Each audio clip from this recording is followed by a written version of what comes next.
Well, I didn't expect to hear this.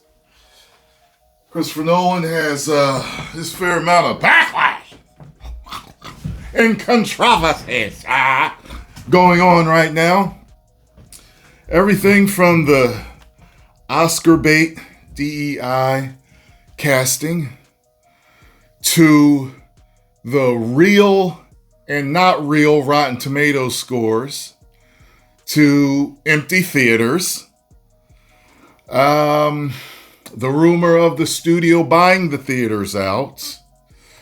It's very, very similar to what happened to Captain Marvel. I mean, it's super similar. And it looks like it might make $1 billion, just like Captain Marvel did. Wow. It seems very, very similar.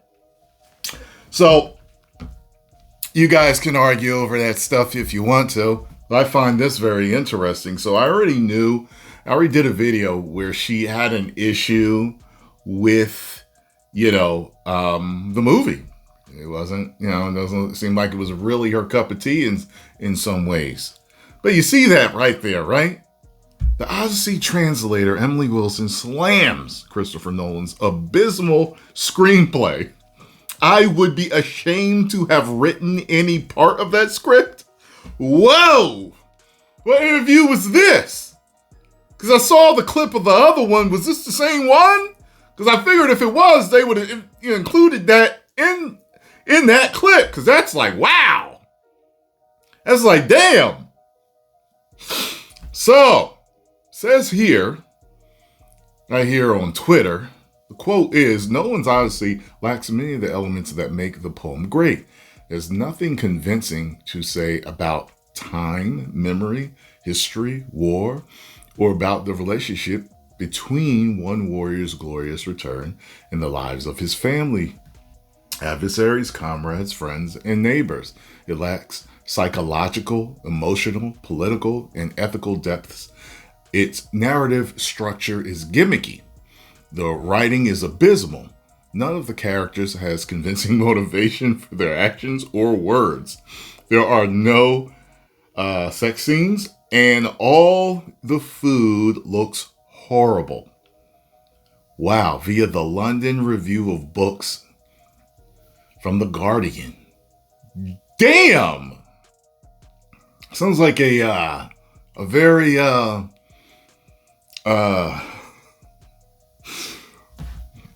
wow, I'm trying to think of the word right now. Sounds like a hoity-toity diss. There we go. A bougie diss.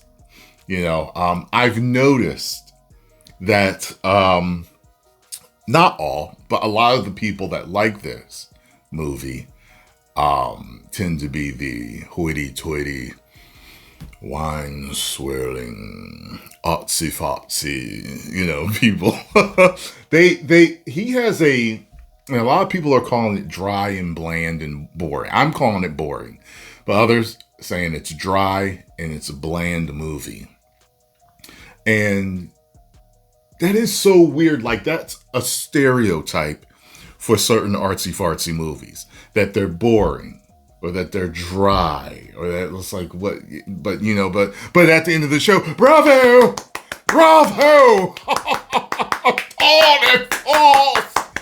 So it had, a lot of stereotypes have come from a reality of something. You know what I mean?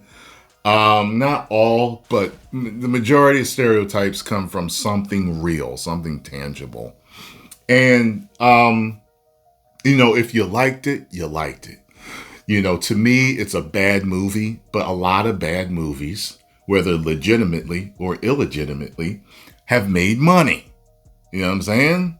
I mean, I've told you guys that I liked Revenge of the Fallen. That's my guilty pleasure. It's only because of the Prime parts. I like seeing Prime be a badass. But I know it's not a good movie. You get what I'm saying? But it made money. You know what I'm saying? So, and you can look at that whole Transformers franchise. You know what I'm saying? The only good ones were 1 and 3. 2, 4, and 5 were bad. You know what I'm saying? So the majority of those movies, but they all made money. You know, so just because something makes money doesn't mean it's good. Whether the director's good or not. You know what I mean? So, if you liked it, you liked it, great. If you didn't like it, I understand. But it's kind of funny because people have been talking about how people have said how fun it is to watch them eat their own, because you got people on the left fighting over this and, you know, saying it's boring and it's not good and it was written badly. And I mean, I've seen people destroying this movie, tearing it apart. People that have read it, you know, that really know it back to, you know, like the back of their hand, destroying it. So it is what it is. All I know is this. The success of this movie does not prove that woke is broke, because this is his first woke movie. He called it as a movie for the modern audience. We know he's checking boxes to win awards for the Oscars. The Oscars say you got to have these, you know, woke box checks to win an award now. So everyone knows why he's doing it. We don't know whether he's fully on board or not, but he seems like he is. You know what I'm saying? So, I don't know what else to say, man. He's very popular. This is his first movie like this. And I literally told you guys, he may have the popularity armor to weather this storm and this be a hit.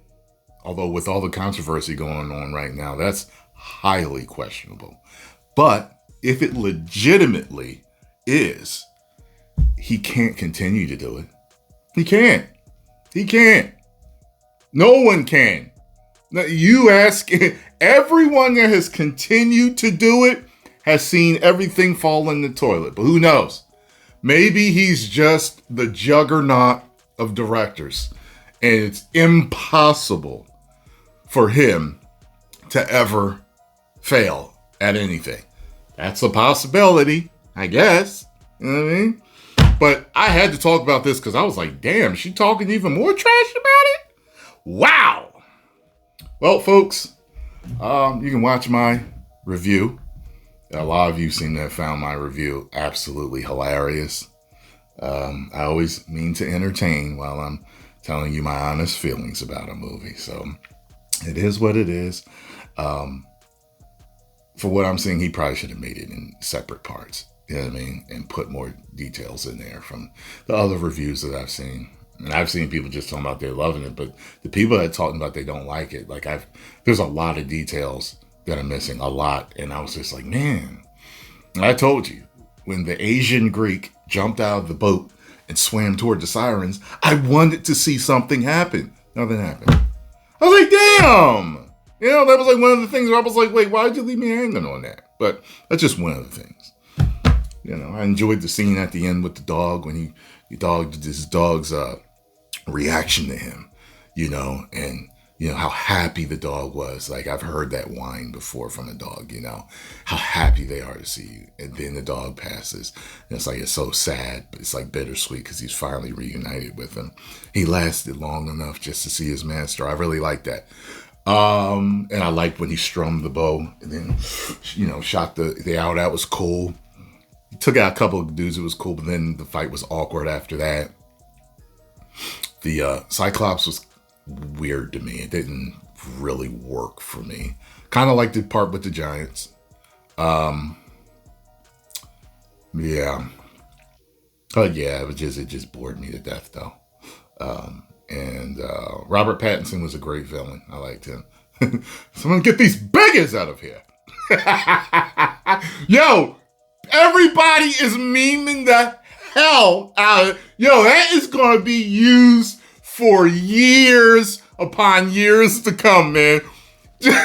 Everybody is clipping that one part, man. Well, I still like Nolan stuff. I'm thinking right now, seeing the movies that I've seen of Nolan. Told you, there's a few of them I haven't seen. But my favorite Nolan movies right now is the Dark Knight trilogy and Inception. Like Inception, like all of his movies that I've seen that I thought were good or, whatever. The most of them, I think or half of them, I wouldn't watch again. But the ones that I would watch again are the Dark Knight trilogy and Inception. Everything else that I've seen, I have no urge to watch again. None of them. None of them. So, I guess that kind of says something, But so, I feel like I'm split down the middle with him with all the movies that I've seen.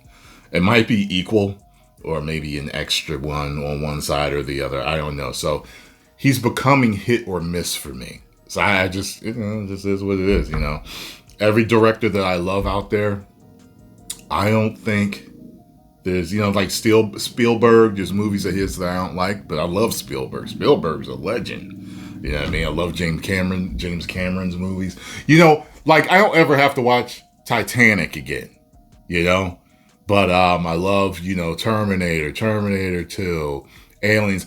I don't have to watch The Abyss again. This was cool. I watched it a couple of times. I think I even bought it. I think I even bought it at one point. The first Avatar movie I love. The other ones,